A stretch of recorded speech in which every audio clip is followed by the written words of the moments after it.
اپنے مقصد حیات سے آدمی جب بھٹکتا ہے تو کون سی چیزیں جو اسے اٹریکٹ کرتی ہیں دنیا میں؟ یہ مال دولت. مجھے وہ بات یاد آتی ہے، صدیق اکبر رضی اللہ تعالیٰ عنہ حضور پاک صلی اللہ علیہ وسلم کے ساتھ بیٹھے ہیں. حضور پاک صلی اللہ تعالیٰ علیہ وسلم کے ہاتھ میں ایک پیالہ ہے جس میں شہد ہے.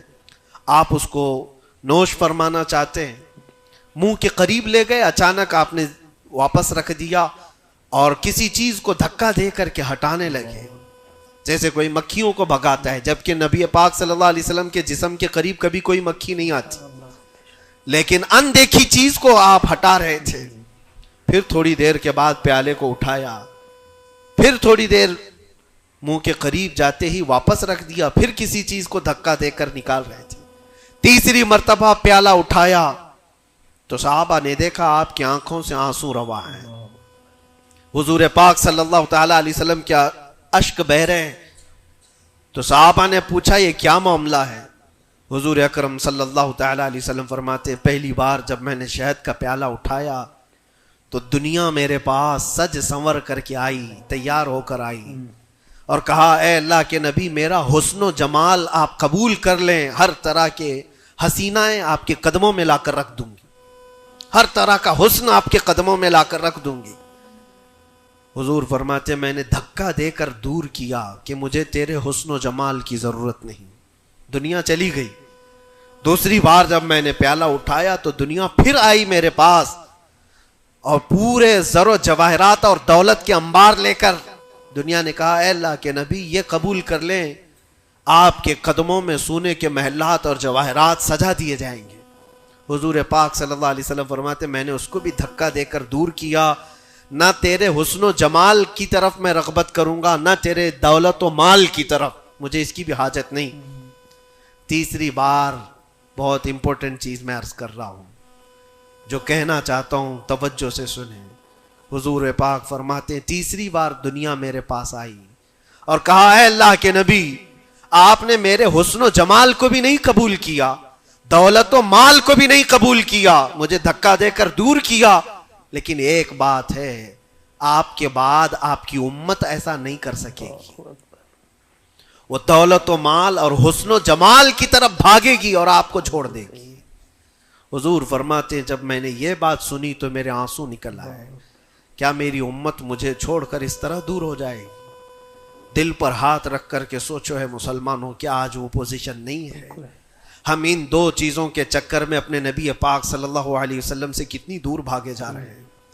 تم نے کبھی راتوں کو تصور کر کے دیکھا کہ کتنی راتیں ایسی آئی کہ میں نے اپنے مصطفیٰ کو یاد کیا ہے، تنہائی میں اپنے حبیب کو یاد کیا ہے. اس رسول کا حال تو یہ تھا، ماں عائشہ صدیقہ فرماتی ایک رات ایسی نہیں گئی جس میں رسول پاک صلی اللہ علیہ وسلم اپنی امت کے لیے دعا نہ کرتے ہوں. رات کو کھڑے ہوتے تھے تو پنڈلیوں میں سوجن آ جاتی تھی، پیر سوج جاتے تھے اور کثرت سے روتے تھے اپنی امت کے لیے اللہ کی بارگاہ میں کہ مولا میری امت بھولی بھالی ہے، اس کی بخشش میرے حوالے کر دے. رب ہب لی امتی، جو نہ بھولا ہم غریبوں کو رضا. اور آج امت کا حال یہ ہے کہ سال میں ایک بار میلاد کر کے ہم یہ سمجھتے ہیں حق ادا کر لیا. ہر دن ہر رات جو نبی پاک ہمیں یاد کرتے تھے تو ہم نے آج وہ کیا کر دیا ہے؟ یہی دو چیزیں ہیں جو انسان کو اپنے مقصد حیات سے ہٹاتی ہیں، اپنے راستے سے ہٹاتی ہیں. دولت اور شباب، یہ حسن و جمال. ہر نوجوان کو دیکھو ان دو چیزوں کے پیچھے بھاگ رہا ہے. اسے یہ دو چیزوں کی خواہش ہے، مال جمع کرنا ہے اور خوبصورت عورت کو لانا ہے. اور ان دو چیزوں نے دنیا میں اس کو ایسا غافل کر رکھا ہے، اسے سوچنے کا موقع ہی نہیں ہے. جب اس کے سامنے کہا جائے تیرے نبی پاک کی عزت کی بات آئی ہے، کہا وہ دیکھ لیں گے، مولانا لوگ تو ہیں نا، علماء اکرام اپنا کام کریں گے. کل قیامت کے دن کیا منہ لے کر کے حضور کی بارگاہ میں کھڑے ہوگے؟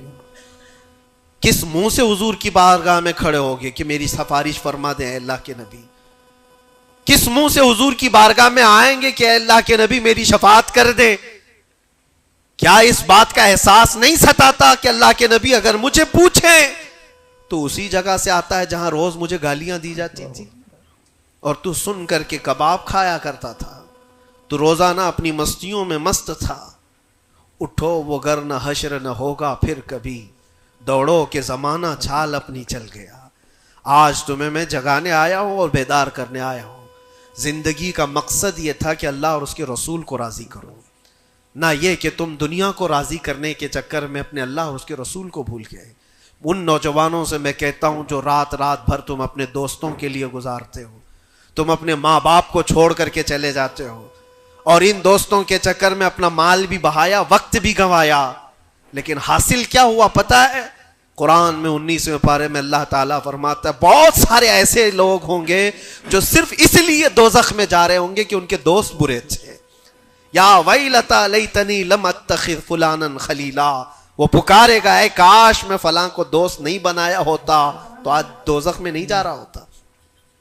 بہت سارے ایسے لوگ، اور جن کے لیے تم نے زندگی پوری اجاڑ دی، وہ کب تک کے لیے آئے تمہارے پاس؟ کب تک کے لیے؟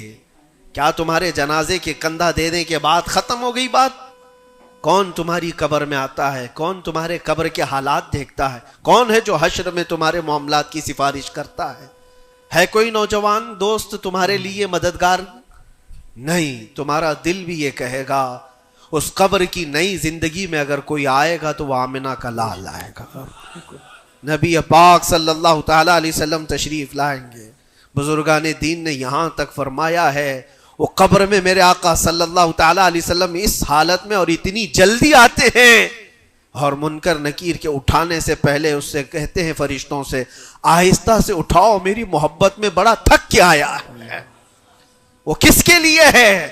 جو محبت مصطفیٰ میں تھکا ہوا ہو اس کے لیے ہے، وہ نہیں جو عیش و عشرت میں شباب و کباب میں یہاں تھک کر کے گیا ہو۔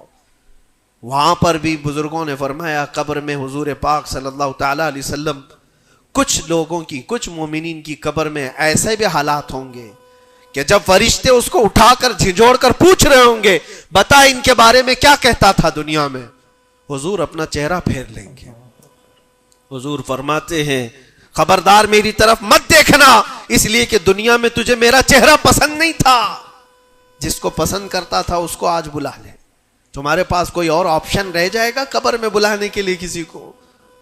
اپنی زندگی کا مقصد سمجھ لو۔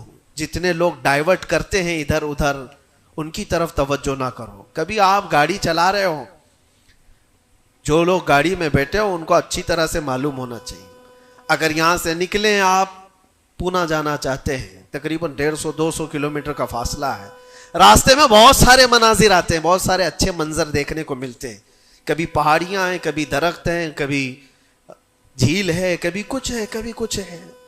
تو کیا اس راستے پہ گزرتے ہوئے جو چیز اچھی لگ جائے وہیں رک جاتے ہو؟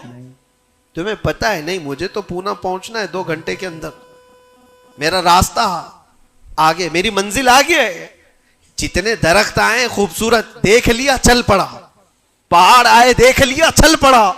دنیا کا سفر ایسی ہے جتنی چیزیں شہوتیں تمہیں اپنی طرف بلاتی ہیں، اگر نظر پڑ گئی تو نیچے کرو اور آگے بڑھ جاؤ۔ تمہاری منزل یہ شہوتیں نہیں ہیں، تمہاری منزل تو اللہ کے نبی کے ساتھ جنت میں جانا ہے، تمہاری منزل وہ ہے۔ اور جو اپنی منزل کو نہیں پہچانا ہے وہ یہیں پر ڈائیورٹ ہو کر کے رہ جاتا ہے۔ اپنے اصلی مقصد پر کامیاب ہونے کے لیے ایک فارمولہ میں آپ کو بتاؤں، کیسے بھی حالات ہو۔ کچھ لوگ یہ سوچتے ہیں کہ زندگی میں حالات بدل گئے، گناہوں کی طرف چل پڑے، کبھی خواہشات نے انگڑائیاں لی، میں نفس کا شکار ہو گیا، فلاں کام کر لیا، فلاں کام کر لیا۔ کون انسان ایسا ہے جو خطا نہیں کرتا؟ انسانوں میں خطا ہے، نبیوں کو چھوڑ کر، لیکن میرے عزیزوں اس کا مطلب یہ نہیں ہے کہ تم مایوس ہو کر کے انہی کاموں میں لگ جاؤ۔ کل کی رات ہی میں دیکھ رہا تھا، یہ موبائل جو تمہارے ہاتھ میں ہے بہت ساری نصیحت کر جائے گا تمہیں۔ موبائل اپنے ہاتھوں میں لیے رہتے ہو، کوئی بھی آج شاید اس موبائل سے خالی نہیں ہے۔ آپ کو پتا ہے اس موبائل کا اصلی مقصد کیا ہے؟ کیوں بنایا گیا اس کو؟ فون، رابطہ کرنے کے لیے ایک دوسرے کے، یہی بیسک اس کا مقصد، جو بنیادی مقصد ہے وہ یہ ہے کہ آپ کسی سے رابطہ کرنا چاہیں گے، نمبر لگائیں گے، ادھر چلا جائے گا اور آپ بیٹھ کر بات کر لیں گے۔ یہی بیسک مقصد تو یہ ہے، یہ بنیادی مقصد ہے اس فون کا۔ میں یہی سوچ رہا تھا, یہ فون آج بھی اتنا عقل مند ہے, یہ اپنے بیسک مقصد کو جانتا ہے, لیکن دنیا میں ترقیات کے آتے آتے اس میں بہت ساری چیزیں ایڈ ہو گئیں. موبائل کے اندر پھر کیلکولیٹر بھی آ گیا, موبائل کے اندر پھر فوٹو لینے کا کیمرہ بھی آ گیا, ویڈیو بھی آ گئے. اب اس کے بعد چلتے چلتے اب تو سوشل میڈیا پورا آ گیا. اب سوشل میڈیا کی سائٹس بھی آپ کنٹینیو کھول کر کے بیٹھے رہتے. ایک بات مجھے بتانا, سب جانتے ہیں آپ فیس بک دیکھ رہے ہو, انسٹاگرام دیکھ رہے ہو, واٹس ایپ کھولے ہوئے ہو, یا یوٹیوب میں کوئی ویڈیو بھی دیکھ رہے ہو, کچھ بھی کر رہے ہو, لیکن اگر کسی دوست نے آپ کے فون لگایا تو یہ ساری چیزیں بند کرتا ہے اور پہلے گھنٹی بجا کر بتاتا ہے تمہارا فون آیا. بالکل صحیح ہے. موبائل اپنے کام پہ ہے, اس کا اپنا بنیادی مقصد وہ چھوڑا نہیں ہے. اس میں بہت ساری چیزیں ایڈ ہو گئی, اور شاید چاہے جتنی بھی ایڈ ہو, لیکن فون آنا جانا یہ کبھی بند نہیں کرے گا. جو انکمنگ ہے, فون کسی نے لگایا ہے تو یہ تمہیں بتا دے گا الارم. ہوتا ہے ایسا نہیں ہے, آپ کی ویڈیو چل رہی ہو, یوٹیوب چل رہا ہے, کچھ بھی چل رہا ہو, فون اگر آیا تو وہ چیز روک دے گا اور پھر فون کا الارم تمہیں بتائے گا. یہ اپنے بنیادی مقصد پر چل رہا ہے. تمہاری زندگی میں چاہے جتنی بھی چیزیں ایڈ ہو جائیں, جس وقت اذان ہو جائے تمہیں سمجھ جانا چاہیے میرا مولا بلا رہا ہے. میرے اصلی مقصد کے لیے میں جو دنیا میں ہوں وہ اللہ کی عبادت کے لیے ہے. میرے رب کا فرمان, میرے رب کا اعلان آ چکا ہے, چھوڑو ساری چیزیں. جتنی بھی چیزیں ایڈ ہو جائیں اس چیز کو روکنا. اچھا, اور دوسری ایک چیز یہ بھی ہے اس موبائل کی, میں محسوس کر رہا تھا یہ بہت اچھا ہے بیچارہ, یہ موبائل اپنے مقصد پر کامیاب ہے, اس لیے کہ اس کو کبھی کسی کے ہاتھ میں دو تو ہی گندا بنتا ہے. صحیح. جب تک اس کو کوئی چلاتا نہیں ہے, تم چلاؤ گے, اندر گھسو گے, بہت ساری چیزوں میں داخل ہوتے رہو گے, پتہ نہیں کیا کیا کھولتے رہو گے, وہ سب چیزیں وہ کرتا چلا جائے گا. لیکن اس کو کہیں بستر پر پٹک کر کے چھوڑ دو, وہ کبھی گندگی نہیں کرتا. خود سے ایسے نہیں ہے کہ وہ ویڈیو کھول کے چالو ہو جائے گا. وہ موبائل خود سے کسی کو ویڈیو نہیں دکھاتا, خود سے کسی کو فوٹو نہیں دکھاتا, لیکن اس کو بستر پر ایسی پڑے رکھے رہو, وہ دوسری گندی چیزیں تو نہیں دکھائے گا جب تک تم ٹچ نہیں کرو گے, لیکن وہاں پڑے رہنے کے وقت بھی فون کسی کا آیا تب بھی بچ کے دکھائے گا. پتہ یہ چلتا ہے اس سے کہ دوسروں کے ہاتھ میں جاتا ہے اور کوئی دوسرا چلاتا ہے تب یہ بے حیائی دکھاتا ہے. تم اس بات کی اپنے آپ کی ذمہ داری لے لو, تم کسی کے ہاتھ کا کھلونا نہ بنو. دوست تمہارے ساتھ کھیلیں گے اور دنیا تمہارے ساتھ کھیلے گی. عیش و عشرت کی تمہاری خواہشات یہ سب دنیا ڈالتی ہے. اگر یہ ساری دنیا سے ہٹا کر اپنے آپ کو اللہ اس کے رسول کے سپرد کرو, دیکھو کبھی تمہاری زندگی میں تمہارے جسم سے بے حیائیاں نہیں آ سکتی, نہیں آئیں گی. یہ جسم اللہ, اس جسم کا مالک کون ہے؟ اللہ ہے. اور ہماری گردنوں کی اوپر اگر کسی کا حکم ہے تو وہ رسول اللہ کا ہے. اگر زندگی میں تم نے یہ طے کر لیا میں اللہ کا بندہ ہوں, اللہ نے مجھے بنایا ہے, میری گردن اللہ کے نبی کی عزت کے لیے ہے, سپرد کر دیا اپنے آپ کو, تو بے حیائیاں تمہارے اندر نہیں آئیں گی. ہاں ہوتا یہ ہے کہ تم نے اپنے آپ کو دوسروں کے سامنے پیش کیا ہے, دوستوں کے سامنے. ارے کس کو تم جان جان کہتے رہتے ہو, تو میری جان ہے, میں تیری جان ہوں. پتہ نہیں کتنوں کو جان کہا ہے اور کوئی جان کسی کے کام کی نہیں ہے, کسی کے کام کی نہیں ہے. لیکن ایک بار جن صحابہ نے کہا فدا کا بھی وہ امی یا رسول اللہ, اے اللہ کے رسول میرے ماں باپ آپ پر قربان, میری جان آپ پر قربان. یہاں دوست کو یا بیوی کو یا محبوبہ کو جان کہا تو بدلے میں اس نے پھوٹی کوڑی بھی نہیں دی ہے. زندگی میں سوائے دکھ اور غم کے کچھ نہیں ملا جان سے.